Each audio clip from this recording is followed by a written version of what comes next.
Mister مدن ککڑیا صاحب جو comb لین waste new Malden سے ہیں جی ان کا ہے، اور وہ اس محفل میں تشریف رکھتے ہیں، جی لیکن انہوں نے مجھے کہا ہے کہ میں ان کا سوال پڑھوں۔ ٹھیک ہے، شوق سے۔ ان کا سوال ہے کہ ہم ہندو بھی خدا کو مانتے ہیں ٹھیک ہے اور اسے اوم کہتے ہیں۔ جی ہمارے عقیدے کے مطابق اوم سب سے پہلا خدا کا نام ہے۔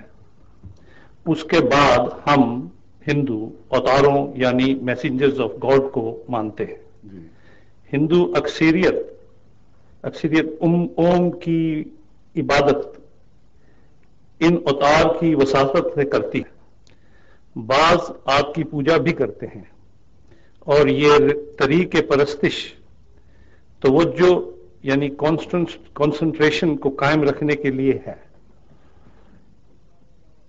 توحید پرستی، اوم پرستی باوساطت اوتار۔ Is it true that Hindu believe in one God and use idols as a means of or medium or image where they can concentrate in the worship of Om? Is this method all right for concentration?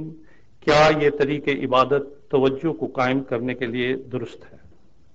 میرے نزدیک یہ محض نفس کا دھوکہ ہے، اور سوال کرنے والے اگر خود اپنے نفس میں ڈوب کے دیکھیں تو ان کو معلوم ہوگا کہ اوم تو کہیں اوپر کہیں موجود ہے۔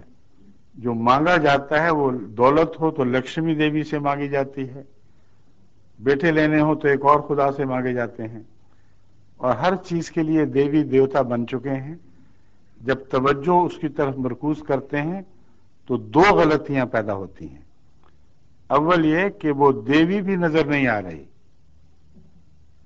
وہ دیوی نظر نہیں آتی، اس کا ایک بت دیکھتے ہیں، اور بت کو اس طرح بناتے ہیں کہ اس سے اتنا مروب ہو جاتے ہیں کہ وہ بت ہی ذہن پر اور نفسیات پر حاوی ہو جاتا ہے۔ اس کی ایسی عزت کی جاتی ہے جیسے وہ خود خدا ہو۔ اگر صرف کنسنٹریشن کے لیے کچھ کرنا ہو تو لکڑی کا ٹکڑا سامنے رکھ لو، کوئی مٹی کا گولا سامنے رکھ لو، تو کنسنٹریشن والی بات تو پوری ہو جاتی ہے، مگر آپ نے عبادت کی، ٹھوکر مار کے اس کو ایک طرف کر دو کہ تو مٹی ہی ہے۔ مگر ایسے بت کو جب کہا جائے کہ یہ دیوی نہیں، یہ بت ہے، تو اس پر خون خرابہ ہو جاتا ہے۔ ایسے بت کو اگر نقصان پہنچایا جائے تو جو مٹی پتھر کا بت تھا یا لکڑی کا یا کسی دھات کا بت تھا، اس کے بدلہ انسان کی ہڈیاں توڑی جاتی ہیں، اس کا خون بہایا جاتا ہے، حالانکہ خدا کو تو کچھ نہیں ہوا اگر وہ خدا اور ہے۔ تو یہ نفس کا بہانہ ہے میرے نزدیک۔ اگر بہانہ نہیں تو نفس کا دھوکہ ہے، ایک نفسیاتی سایہ پڑ جاتا ہے ایسے لوگوں کے دل پر۔ کہتے تو یہ ہیں کہ ہم نے ان کو ذریعہ بنایا ہے، مگر توجہ الا ماشاءاللہ، یعنی میں ہر ایک کے متعلق تو نہیں جانتا، مگر عمومی فتویٰ یہی ہے۔ میں ایسے ماحول میں پیدا ہوں جہاں میرے چاروں طرف ہندو بستے تھے، ہمارے گھر کے سامنے ہمسائے میں ہندو رہتے تھے۔ وہ پیپل کی جب پوجا کرتے تھے تو خدا کی نہیں کیا کرتے تھے، پیپل ہی کی پوجا کرتے تھے۔ بت سامنے رکھتے تھے تو اس بت ہی کو وہ اہمیت دیتے تھے۔ اس لیے یہ کہانیاں بھی وہ ملیں گی کہ بت نے دودھ پی لیا، بت نے آنکھیں کھولی، بت نے حرکت کی۔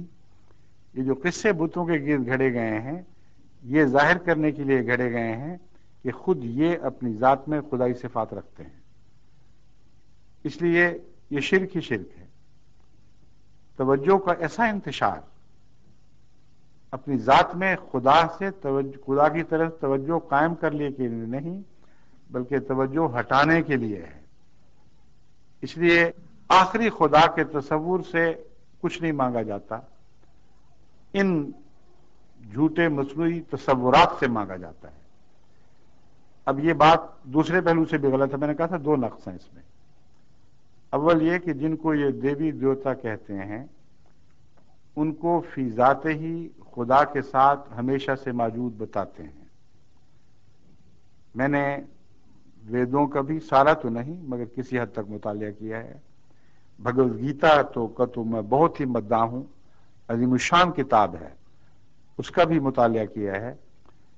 میں آپ کو بتاتا ہوں، اصل عقیدہ یہ ہے کہ جس طرح خدا ہمیشہ سے ہے، یعنی اوم، اسی طرح اس کو اندر بھی کہتے ہیں، بعض پرماتما بھی کہتے ہیں، مگر اس کے ساتھ ہم مثلا برہمو بھی کہتے ہیں، اس کے ساتھ اور بھی ہیں، وہ سب کے سب ہمیشہ سے ہیں۔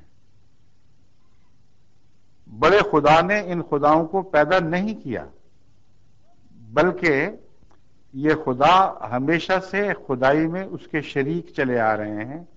ہاں، اسپیشلسٹ ہیں، بعض کے قبضے میں ہوا ہے، بعض کے قبضے میں پانی ہے، بعض کے قبضے میں مٹی ہے، بعض کے قبضے میں اشجار ہیں یا روحیں ہیں۔ اس لیے جب وہ ہمیشہ سے ہوئے تو خدا کے شریک ہوئے، خدا کے بندے کیسے ہو گئے؟ بلکہ اگلا نقصان یہ ہے، جس کی وجہ سے ہم ہندوازم کو ایک مشرکانہ مذہب کہتے ہیں، اس لیے نہیں کہ ان کے عقیدے کے خلاف دل آزاری کرتے ہیں، بلکہ ان کے عقیدے کو سمجھ کر ان کی کتب کے حوالے سے وہ بات کہتے ہیں جو دراصل ہندوازم کی روح ہے۔ وہ یہ ہے کہ خدا تو روحوں کا پیدا کرنے والا بھی نہیں ہے، خدا تو مادے کا پیدا کرنے والا بھی نہیں ہے، اس کے اندر ابتداً کوئی چیز پیدا کرنے کی کوئی صلاحیت نہیں ہے۔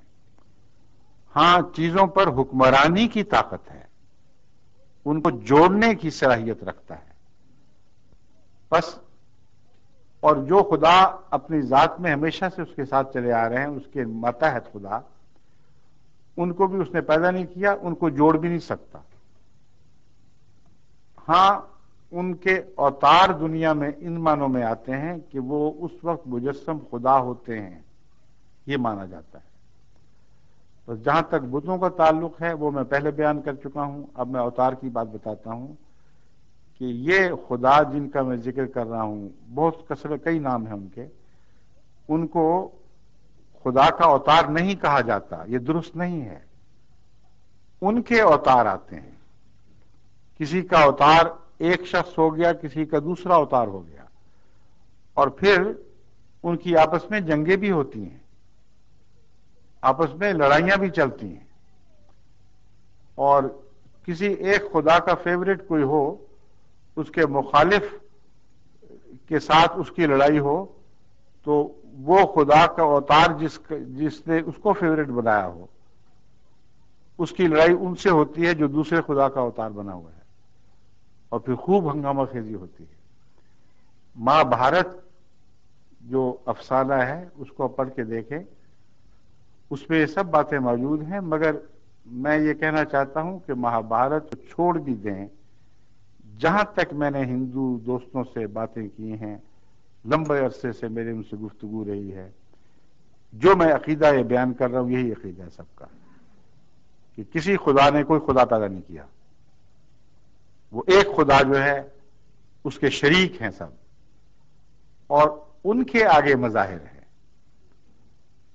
سورج کا جو خدا ہے وہ بھی ایک 4 بنیادی خداؤں میں سے ایک ہے، سورج اس کا مظہر ہے، مگر وہ خدا کا مظہر نہیں ہے، وہ اپنی ذات میں خدا ہے۔ اس لیے میں بڑی معذرت کے ساتھ سائل سے گزارش کرتا ہوں کہ ہندوازم کا مطالعہ اس نظر سے کر کے دیکھیں تو آپ میری تمام باتوں کو سچا پائیں گے۔